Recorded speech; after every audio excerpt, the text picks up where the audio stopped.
Hello दोस्तों, आज हम लोग देखेंगे difference between micro processor and micro controller, जो कि 2020 इवन के प्रीवियस ईयर क्वेश्चन नंबर 2 में पूछा गया है। ये क्वेश्चन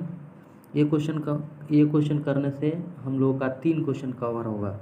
जैसे में यदि क्वेश्चन हम लोगों से पूछ दिया एग्जाम में कि distinguish between micro processor and micro controller, तो इसको कवर कर सकते हैं।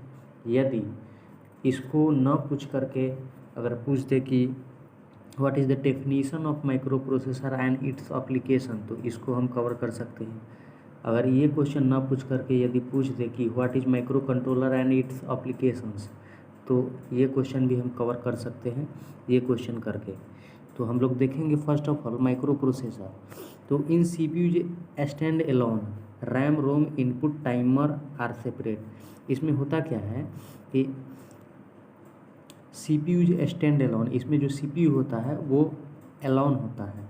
उसी तरह से RAM ROM input timer are separate, ये चारों क्या होते हैं, सेपरेट होते हैं। उसी तरह से माइक्रो कंट्रोलर में क्या होता है, माइक्रो कंट्रोलर में unit CPU RAM ROM input and linear are all on a single chip. इसमें क्या होता है, इसमें CPU के through RAM ROM input and linear are all on a single chip में होते हैं सभी। और इसका जो यूज किया जाता है वो फॉर स्पेसिफिक टास्क, इसका जो यूज किया जाता है माइक्रो कंट्रोलर का वो स्पेसिफिक टास्क के लिए किया जाता है। मैंने ऐसे ही उसको नोट कर दिया है, शॉर्ट में लिख दिया है, तो इसको आप लोग देख लेंगे।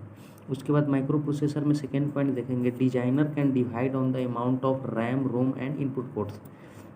इसमें होता है क्या है, जैसे में माइक्रो प्रोसेसर में जो डिजाइनर होते हैं, जो डिजाइन करते हैं माइक्रो प्रोसेसर को, तो वो रैम को 2 भागों में डिवाइड कर देते हैं। अमाउंट ऑफ रैम को क्या करते हैं, 2 भागों में डिवाइड कर देते हैं। उसी तरह से रोम एंड इनपुट पोर्ट्स को भी डिवाइड कर देते हैं।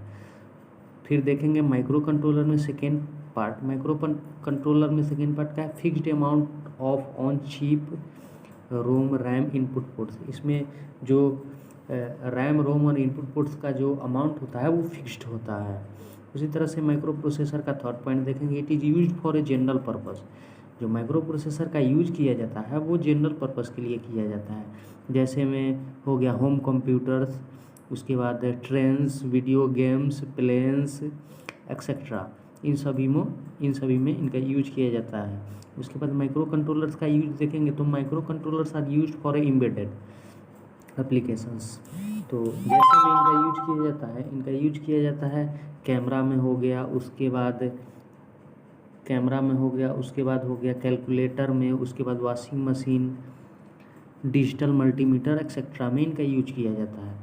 फोर्थ पॉइंट देखेंगे माइक्रो प्रोसेसर का, इट्स हाई प्रोसेसिंग पावर। जो इनका प्रोसेसिंग पावर होता है माइक्रो प्रोसेसर का वो काफ़ी हाई होता है। उसी तरह से फोर्थ पॉइंट देखेंगे माइक्रो कंट्रोलर का, it's low processing power like bit. इनका जो प्रोसेसिंग पावर होता है वो काफ़ी लो होता है।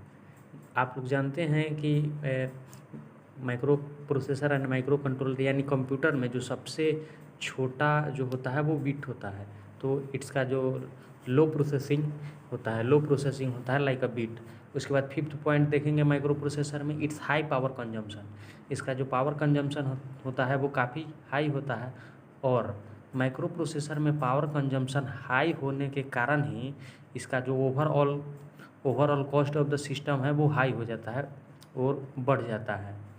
और माइक्रो कंट्रोलर का कॉस्ट वेरी लो है।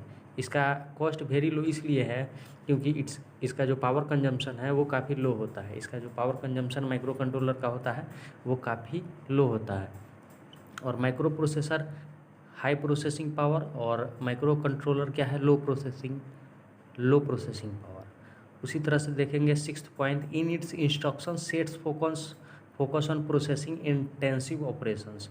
मतलब माइक्रो प्रोसेसर में प्रोसेसिंग इंटेंसिव ऑपरेशन को देखते हुए इंस्ट्रक्शंस को सेट किया जाता है। और माइक्रो कंट्रोलर में in its instruction sets focus on control and bit level operation. इसको कंट्रोल करने के लिए और बीट लेवल ऑपरेशन को कंट्रोल करने के लिए इसका इंस्ट्रक्शन सेट किया जाता है। उसी तरह सेवेंथ पॉइंट देखेंगे, 7th पॉइंट में है टाइपिकली 32/64 बिट इसका होता है ऑपरेशन, 32/64 बिट। उसी तरह से 7th पॉइंट देखेंगे माइक्रो कंट्रोलर का, उसमें है कि टाइपिकली 8/16 बिट होता है। इसको आप लोग ध्यान में रखेंगे क्योंकि इससे आपको ऑब्जेक्टिव भी क्वेश्चन आ सकता है, तो इस चीज़ को आप लोग ध्यान रखेंगे। उसके बाद है 8th point typically deep pipeline. Micro processor में टाइपिकली जो होता है डीप पाइपलाइन होता है, उसी तरह से माइक्रो कंट्रोलर में 8th पॉइंट देखेंगे तो typically single cycle 2 stage pipeline. तो माइक्रो कंट्रोलर में क्या होता है, सिंगल साइकिल 2 स्टेज पाइपलाइन होता है। उसी तरह माइक्रो प्रोसेसर का 9th देखेंगे, it's increases the overall cost of the system high. मतलब इसका जो सिस्टम होता है ओवरऑल कॉस्ट होता है सिस्टम का वो काफ़ी हाई होता है। फिर 9th नंबर माइक्रो कंट्रोलर का देखेंगे, it's cost is very less. It's cost is very less, cost इसका लेस क्यों होता है, क्योंकि इसमें पावर कंजम्पशन कम होता है और माइक्रो प्रोसेसर में पावर कंजम्पशन हाई होता है, इसलिए इसका कॉस्ट हाई होता है। फिर 10th नंबर देखेंगे माइक्रो प्रोसेसर का, it's not usages in compact system. Micro processor का यूज कॉम्पैक्ट सिस्टम में नहीं किया जाता है और माइक्रो कंट्रोलर का यूज कॉम्पैक्ट सिस्टम में किया जाता है। तो इन सभी बातों का आप लोग ध्यान रखेंगे। जिनको ज़्यादा डिफ़िकल्टी इनमें लग रहा है 2-3 लाइन का है, वो याद अगर नहीं हो रहा है तो इसमें छोटा छोटा टॉपिक वो देख लेंगे जो याद रहे, ताकि जा कर के एग्ज़ाम में वो डिफरेंस आए तो वो लिख सकें। तो छोटे छोटे पॉइंट देख लें और एक बार पहले तो इसको अच्छे से रीडिंग कर ले, उसके बाद देख ले अपने तरीक़ा से, इसमें से नोट्स बना लें, उसको अच्छे से देख लें, उसको कवर कर लें ताकि एग्ज़ाम में आपको परेशानी ना हो, अच्छे से इसको पढ़ लें। Thank you so much friends, like and subscribe our channel for more videos. Thank you.